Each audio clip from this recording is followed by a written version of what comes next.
Hey les gars, on fait quelque chose de spécial? Qu'est-ce qu'on fait? Ça vous dérange-tu si pour cet épisode-là, on fait l'intro de C'est nous qu'on joue avec notre bouche? A cappella. A cappella, ok? Ouais, ok, fait que... 3, 4... C'est nous qu'on joue! Ok, non, c'est trop. Il y a un écho. Chris, c'est moi qui l'ai composé. Ah, yes!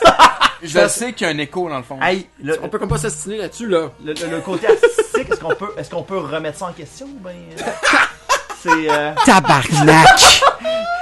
Le niaisage là-dessus, là. bienvenue dans... Le deuxième épisode et dernière, probablement, parce que, c'est Deadly Tower. Il y a des hosties de limites. Non, on peut dire aussi à quelle heure qui est en ce moment pour les spectateurs. Il est 1h du matin, Il est 1h du matin. Sérieusement, on est généré par la fatigue et un peu par la passion. La déchéance. La déchéance. La fatigue, l'alcool et la passion. Et voilà. Les mains sont baladeuses. On va se dire ça tout de suite. Non, je conteste cela. C'est drôle parce que... Mon gérant veut pas que je le dise, ça. C'est ça qui Sauf une fois au chalet. Belle référence. Oh! Spin of the Death.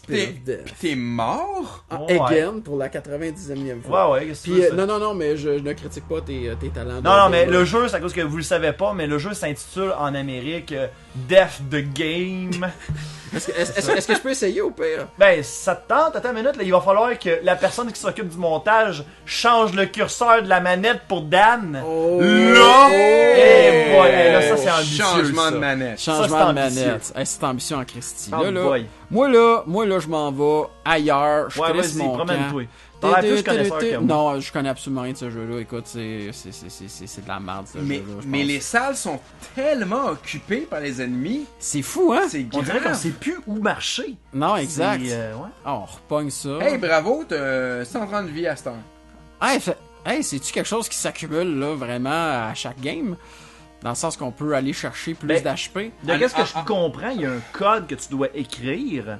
Que tu dois retenir. Et ça te permet de savoir où est-ce que t'es rendu dans ton histoire, tout le genre. Mais en effet, ce que Daniel essaie de dire, c'est qu'on a l'impression que dans l'épisode 1, dans l'épisode 1 de la série, on a obtenu le même power-up de life dans la même salle.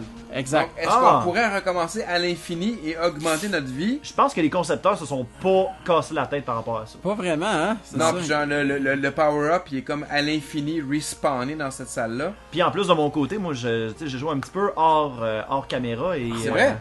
Oui. C'est vrai, fait que là, grâce à ça, on est rendu à plus d'expérience. Plus d'expérience, plus de vie, voilà. Fait que grâce à ça, Dan, il faut que tu dises merci. Un boss fight! C'est un boss fight. Il est comme beau, il est comme cute. Ouais, il manque de détails, mais oui, il est cool. Non, moi je donnerais un nom, là. Ok, Bobby. J'ai l'impression qu'il y a comme une joke à compter, mais non, tu l'as tué. Oui, je sais. Est-ce que ça a rapport avec Human Centipede? Pour moi, t'es rendu à un deuxième niveau, là, de tower. Ça a changé de couleur, c'est pour ça, là. Ouais, ça a changé de couleur, mais pas d'ennemis. C'est blanc. Un autre... on est rendu à 140. Sac, man. Tu poses de quoi, là? On était bien partis. C'est pas grave. C'est des choses... Plus on avance, plus ton mot de passe ressemble à un prénom russe. Trotsky. C'est intéressant. Attends, peut-être que l'autre porte est ouverte maintenant. Ça serait un méchant plot twist. Une ambitieuse supposition. Je pense que non. Je pense pas, moi non plus. Je pense qu'elle débloque, mais plus tard. On est en train de faire des paris, guys. Regarde, on est déçus comme la porte. Déçus comme la porte. Personne peut m'ouvrir, là. Ressemble au gars de The Hills Have Eyes. Encore le même gars. C'est vrai. Donc, image là, s'il vous plaît. Oui, le même gars. Le même gars, on veut le même gars. On a déjà.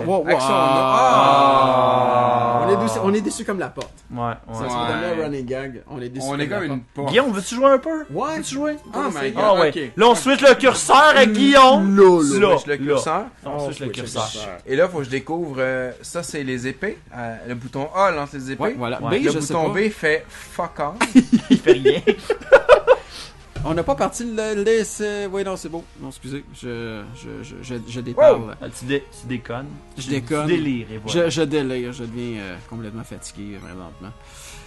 Non, il est quelle heure, Dan? Il est quelle heure? Dis-nous l'heure. Il faut mettre les gens au contexte. Ouais, dans le contexte. Donc, il est présentement minuit 53. Oh mon Dieu, mais cette poudre! Cette poudre qui vole dans l'écran, c'est insupportable! C'est de la cocaïne! Et voilà. Non, mais c'est parce que c'est injuste! On doit dire aux gens qu'on n'a pas besoin de cette substance pour être aussi fou qu'on en est. Non, on doit le dire. On doit le dire. On dégrise un peu, comme on dit. Et sérieusement, on a juste bu une bière. On est juste feeling. Ouais, je sais pas. On est juste feeling. Guillaume, toi, t'es feeling? Guillaume, c'est un Lui, il est frustré, c'est pas vrai. Il est frustré, c'est pas la même affaire. Mais c'est fâchant! Ben oui. Check, là! Ouais. Qu'est-ce qui... Il te fonce dessus, puis tu peux rien faire. Hey, t'as fait de l'art dramatique, Guillaume? Oui. Oui. Oui. Raconte-nous donc ta meilleure expérience, ton meilleur rôle à vie dans ton cours d'art dramatique.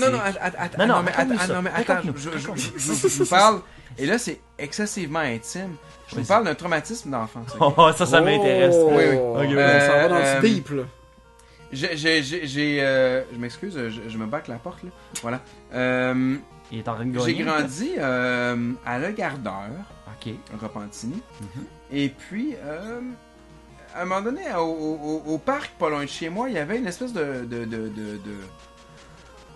moniteur qui est comme une activité communautaire qui proposait. Puis c'est comme une pièce de théâtre à écrire entre jeunes. T'sais. OK.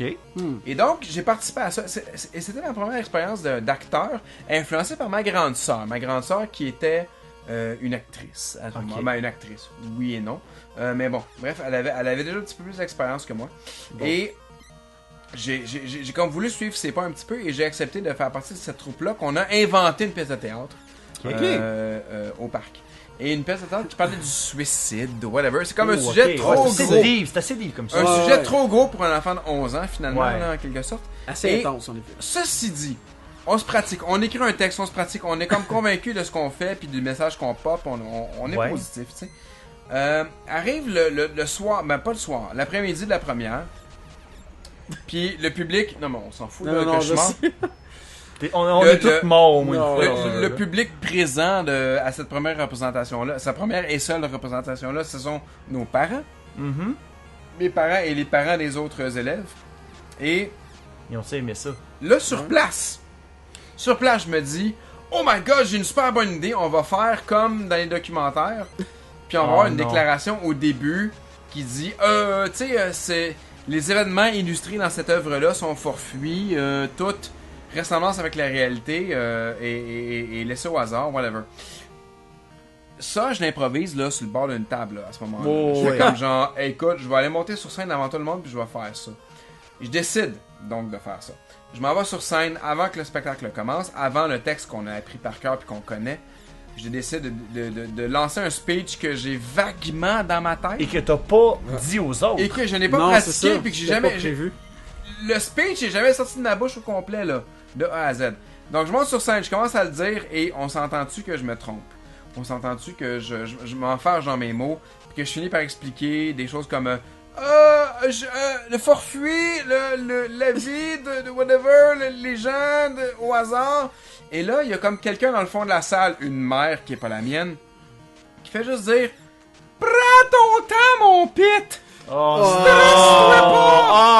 C'est chiant, ça. Je vous jure, ça a pris au moins 15 ans à comme guérir de cette blessure-là du stage. C'est bon. Donc, quand vous me voyez en convention, quand vous me voyez faire une présentation en convention, mettons, là, je suis stressé as fuck à cause de ce moment-là dans ma vie. Guillaume, mais ça paraît pas. Ouais.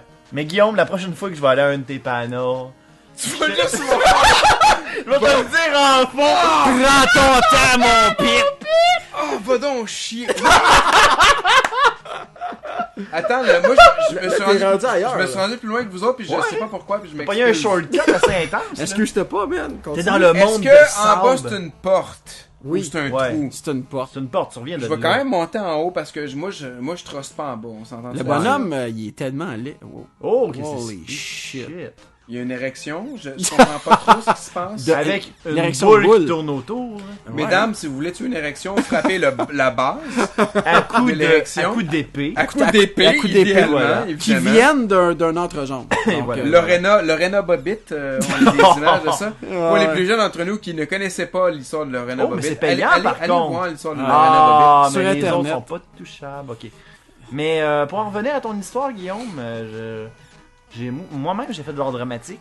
Et moi aussi j'ai eu des traumatismes. Ah, oh wow. On en raconte-tu? Mais peux-tu partager? Parce que genre, ça m'aiderait peut-être à vivre le mien. Comme oui, en gros, de mon côté, je faisais partie en secondaire 2 d'un groupe d'art dramatique. Et en gros, ce qui est arrivé, c'est que je me suis ramassé en équipe avec un groupe de filles, mais qui ne faisaient rien pendant les pratiques. Rien. Et j'étais vraiment comme...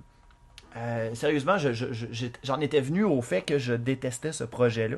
Et en gros, c'était comme un genre de melting pot. Ils voulaient comme mixer un paquet de références culture populaire, genre Austin Power, à Charlie's Angels. En tout cas, tout ce qui pognait bien gros dans les années 2000, début 2000. Ouais.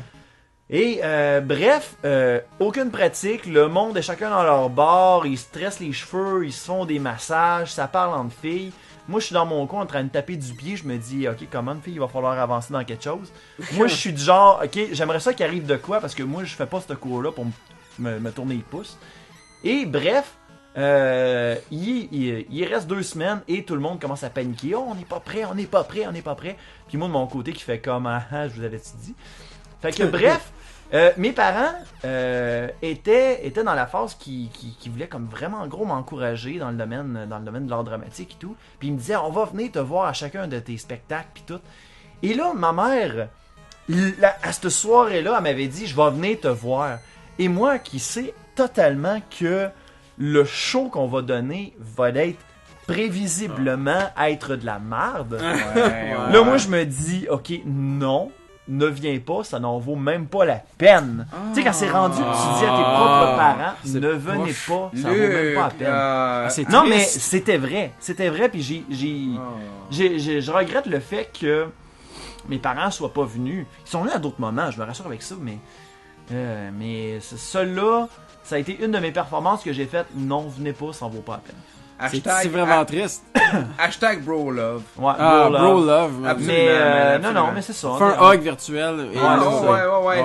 Faites j'aime à la vidéo pour comme montrer votre amour à Luduc. Ouais, voilà. Yeah, voilà. man. Et votre haine de ce jeu de merde. C'est de la merde en canne.